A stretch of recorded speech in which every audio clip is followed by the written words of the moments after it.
Hello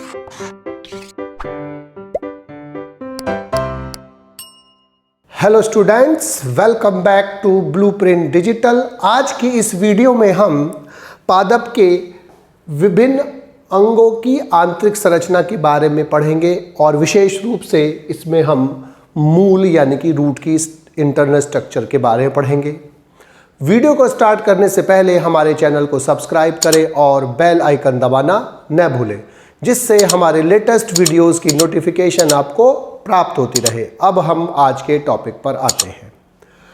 पादप के विभिन्न अंगों की आंतरिक संरचना में हमें बेसिकली तीन ऑर्गन्स की, तीन अंगों की स्टडी करनी है। मूल की यानी कि रूट्स की, तने की यानी कि स्टेम की, और पत्ती की यानी कि लीव्स की। सबसे पहले जो मूल या तने की या किसी की भी स्ट्रक्चर पढ़ने से पहले हमें जाइलम की तीन स्थिति के बारे में पता होना चाहिए। उनका यूज़ इसमें होगा। जाइलम तीन अवस्थाएं प्रदर्शित करता है। पहली एक्सार्क यानी कि एक्स माने बाहर, बाह्य आदिदारू यानी कि प्रोटोजाइलम बाहर की ओर, मेटाजाइलम केंद्र की ओर। जैसे इसमें प्रोटोजाइलम बाहर की तरफ है और मेटाजाइलम केंद्र की ओर है, इसको हम बोलते हैं एक्सार्क कंडीशन।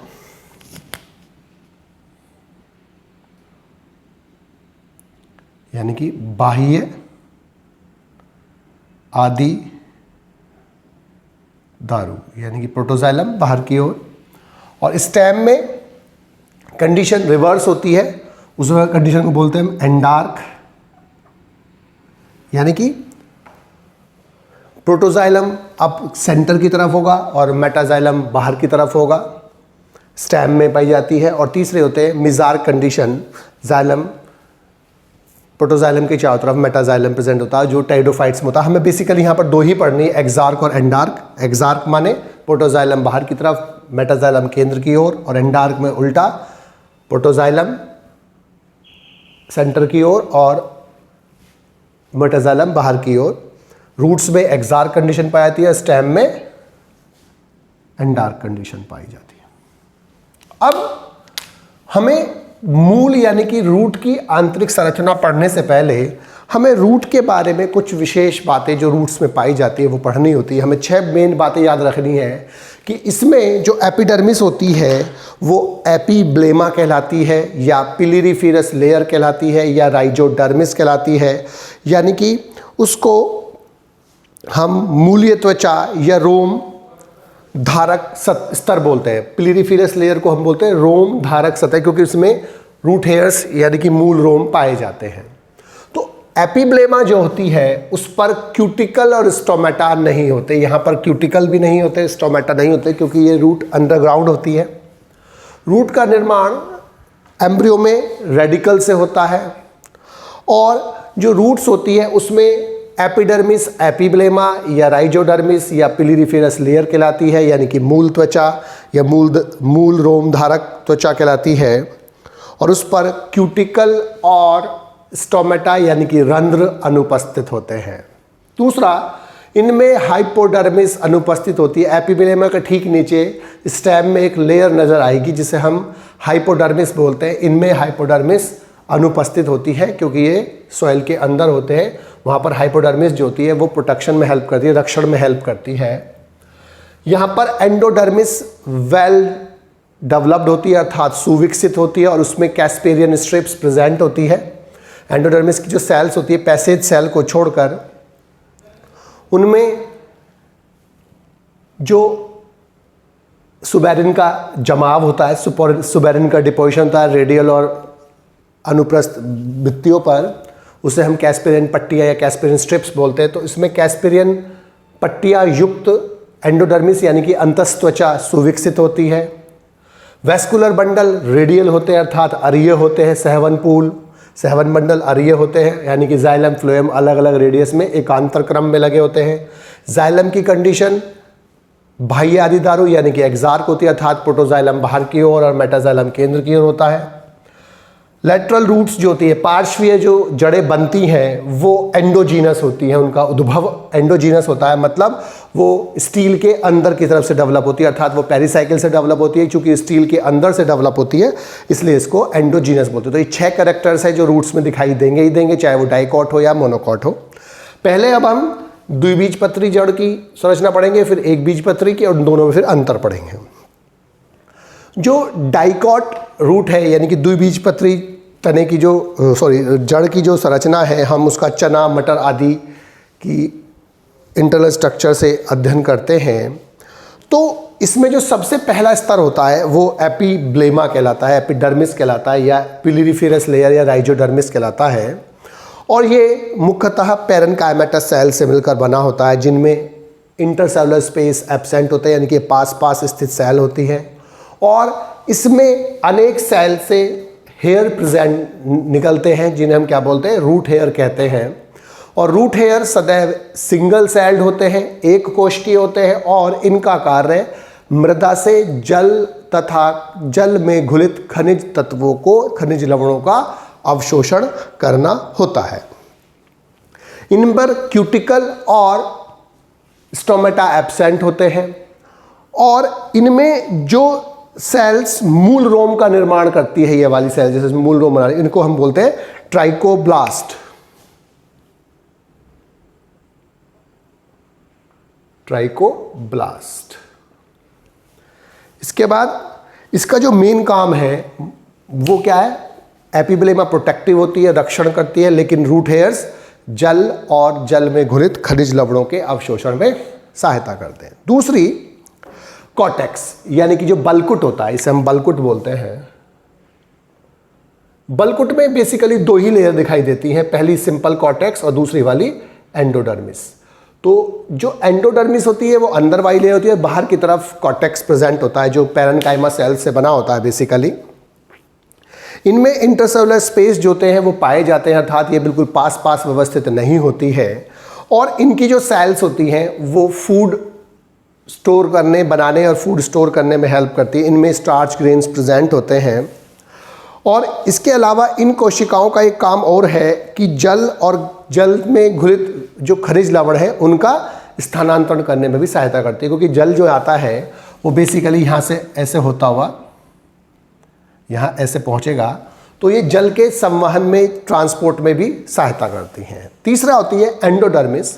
एंडोडर्मिस की जो सेल्स होती हैं उनमें विशेषताएं होती हैं। जड़ों में जो एंडोडर्मिस, द्विबीजपत्री जड़ों में भी जो एंडोडर्मिस होती है वो वेल डेवलप्ड होती है, सुविकसित होती है। उसके अंदर सुबेरिन का डिपोजिशन होता है, और सुबेरिन का डिपोजिशन होने के कारण अब वो वाटर टाइट जैकेट बनाती है।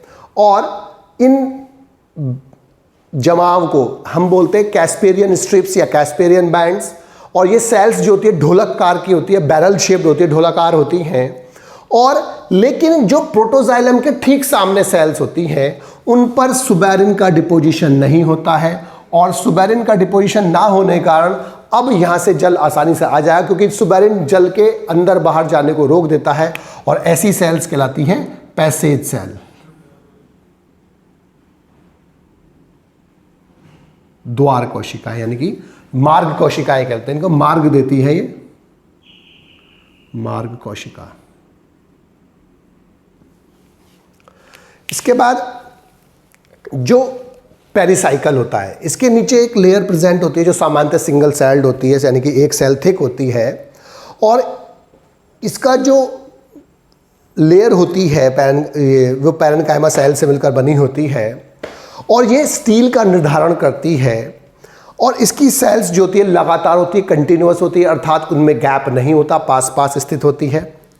इसके बाद वेस्कुलर बंडल जो होते हैं वो पेरिसाइकिल के नीचे की तरफ प्रेजेंट होते हैं। और जो वेस्कुलर बंडल्स होते हैं उनमें कंडीशन डाईआर्क टू हेक्सार्क पाई जाती है।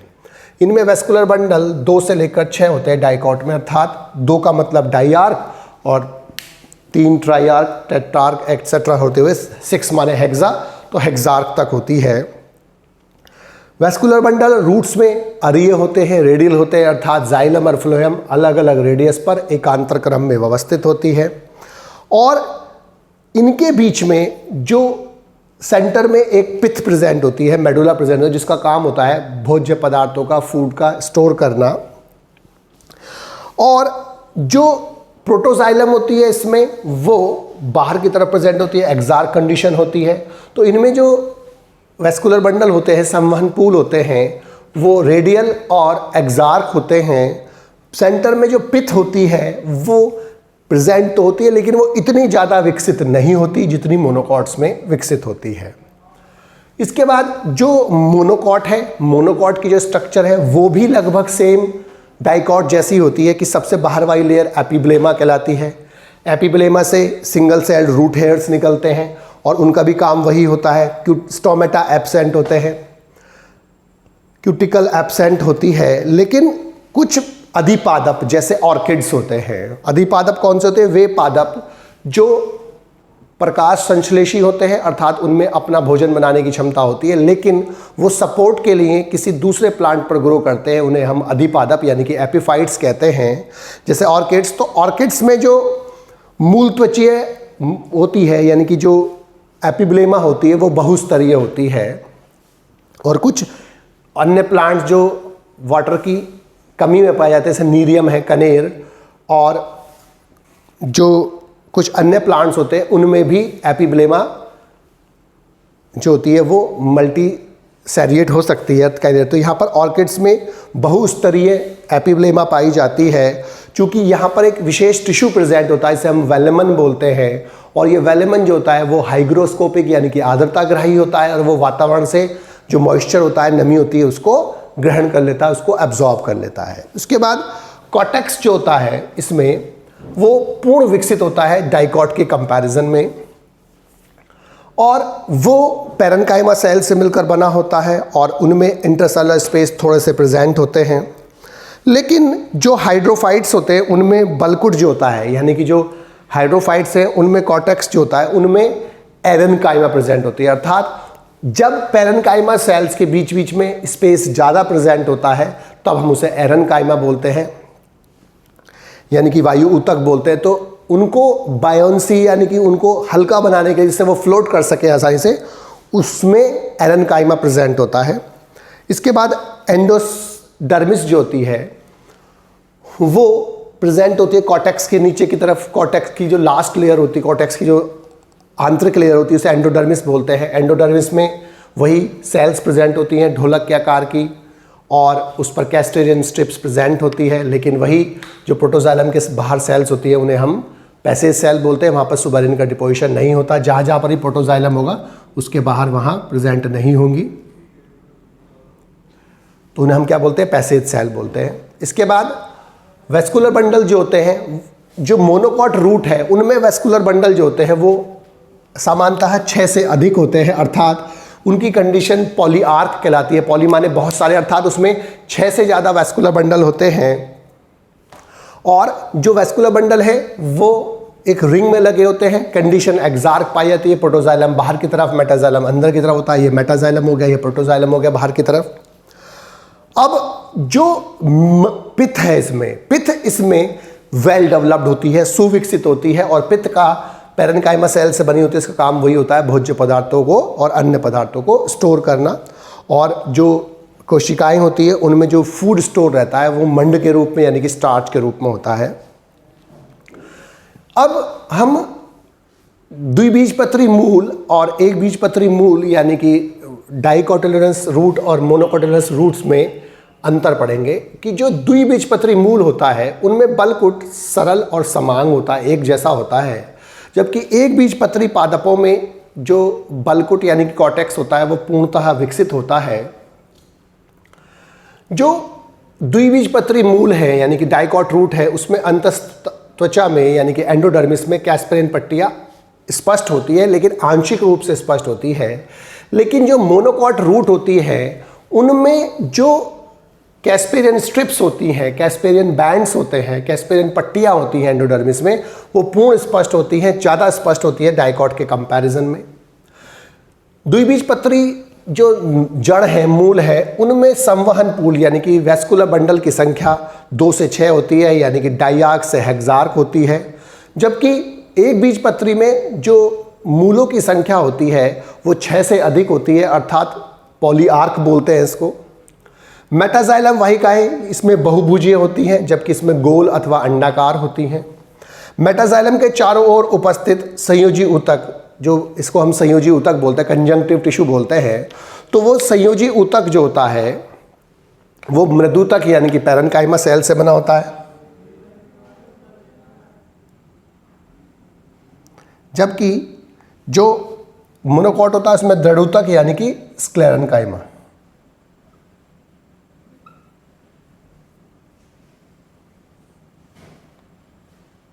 स्क्लेरेन्काइमा सेल से बना होता है। मज्जा इनमें अल्प विकसित होती है, कम होती है, या एब्सेंट भी हो सकती है, अनुपस्थित भी हो सकती है। लेकिन मोनोकॉट मूल में जो मज्जा यानी कि पित्त होती है वो वेल डेवलप्ड होती है, सुविकसित होती है। द्वितीयक वृद्धि के समय जो डाइकॉट्स होते हैं उनकी रूट्स में सेकेंडरी कैम्बियम यानी कि द्वितीयक एधा का निर्माण होता है, जिसके कारण इनमें सेकेंडरी ग्रोथ उपस्थित होती है।